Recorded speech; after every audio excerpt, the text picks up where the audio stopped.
So when I moved back here, I was single. Everything fit in my Honda Civic. I now have a wife and 2 kids. And so moving is a different experience. Moving's the worst. I know. I bought the house in 2006, kind of at the height of the market, of course. And then we transformed it into our home.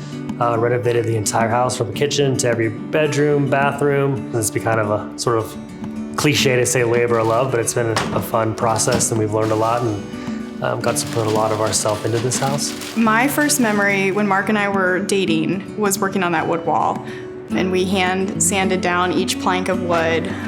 You remember this one? Yeah, this is our wedding night. So it's sad and tough to leave on that point, but we're excited to sort of pass the house on to the next person, next owner. I don't think we're gonna know what the emotional impact is until we're like either driving away, like actually, finally left and sort of leaving this thing, okay, this is it.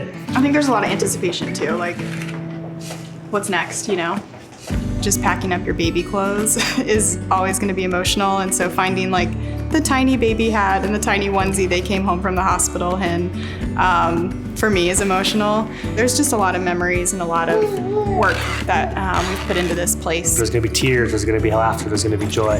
They were gonna need some warmer clothes in Dallas, huh, bud?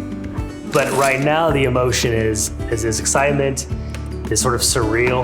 We're super stoked about what potentially could happen. Sky's the limit, but our definition for our family of home is wherever the 4 of us are. This essentially is just a place. And so now this is for us to grow sort of stronger as a family, a little bit deeper with each other. So we're excited about that. And then, we're excited about checking out new places, vacationing, calling that being our new hub. And, who knows, right? I've been here for 17 years and now, we could spend another 40 in Dallas for all we know.